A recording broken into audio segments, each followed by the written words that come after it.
Some great stuff in the mail this week. John Coltrane, the complete 1961 Village Vanguard recordings.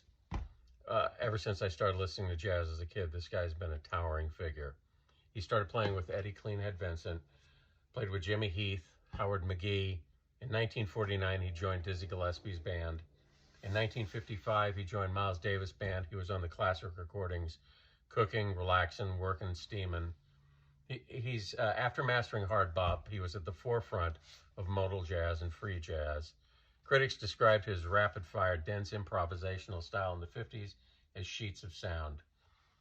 This just came out, 7 LPs. This documents a 4-day run during November 1961 at the Village Vanguard, featuring the classic quartet of McCoy Tyner on piano, Jimmy Garrison bass, and the great Elvin Jones on drums. Most of these recordings have been available from time to time here and there, not all collected together until 1977 when the CD box set came out. And now it's finally available on vinyl for the first time. And this is limited edition to 2,500 copies globally. So needless to say, when I found out a couple months ago this was coming out, I pre-ordered mine immediately. It's an essential document of jazz history, beginning of his classic quartet, with McCoy Tyner piano, Elvin Jones drums, and Garrison on bass. And it was his pivot to the avant-garde. I mean, at this point, anything you see on Impulse Records, the orange label, right there, buyer beware. This is where he really started to get out. Now, having said that, there's ballads on Impulse. They released Coltrane Hartman. Johnny Hartman was a vocalist. Those are both very nice and mellow and dinner party type music. But everything else on Impulse, it's got some teeth. This music is raw, and the interplay between Coltrane and Dolphy was jarring at the time. But now people kind of see it as an important moment in the development of free jazz. It's wonderful. It can be noisy, and just don't play it for dinner parties or romantic evenings. But I'm looking forward to adding this to what I consider my well-curated collection and like an essential document of jazz. Important to have. Second up, I'm a big Frank Zappa fan, and his Halloween '78 New York City Palladium double LP. Zappa, he made a habit of playing Halloween concerts. It was his New York City annual tradition. He started doing it in 1974. It was his favorite holiday because of the festive atmosphere and the sense of humor and the spectacle. And he felt that the city's energy enhanced these performances and encouraged New York City's finest crazy people to participate on stage. By 1977, it expanded to 4 nights, 6 shows, and they filmed it for the concert movie Baby Snakes, which I think there's only a single LP available of Baby Snakes. But certainly, I think by '74's Roxy Mothers and Elsewhere, that's when the real virtuosity of the band became so obvious.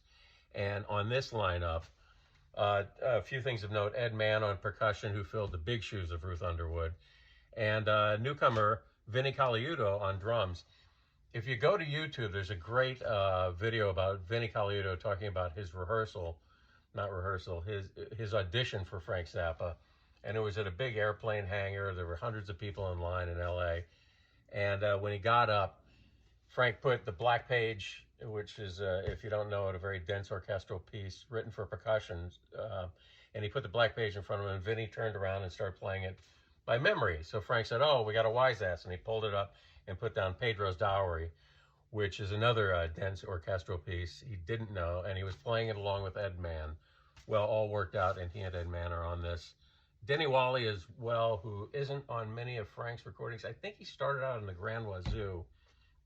He toured the Bongo Fury touring band in the mid-'70s and went on to play with Captain Beefheart.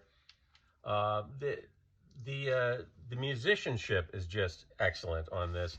Apparently, well, first it was sourced from pristine tapes. The sound quality is fantastic. The band, all of Frank's '70s bands, I think from Roxy on, play complex compositional music mixed with rock and jazz. The musicians are skilled improvisers and prodigious sight readers. They had to be. who could handle his challenging material. They had to learn over 100 songs for a tour, rehearse 4 to 8 hours a day before the tour and during the tour.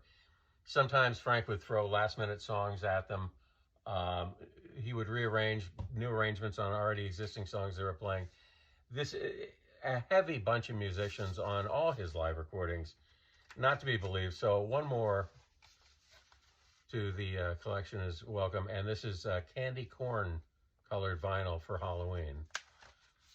Pretty cool. And any other examples you're looking for, you can't go wrong with Volume 2 if you can't do that on stage anymore. This was a 74 touring band from Roxy Mothers and elsewhere that I mentioned a year after Roxy came out, and boy, they are just on fire. Can't recommend this one enough. New York, this is the 76 New York City. It's a triple live now. It used to be a double live, but it's now an expanded. And the 88 final tour he did. This is a 5-record set, I think. 4, 5, 1, 2, 3, 4, 5. Fantastic. This is one of his biggest bands that he got out there. Their version of Whipping Post, the Duane Allman guitar solo, is played by the entire horn section. You got to hear it to believe it. That's it. Thank you.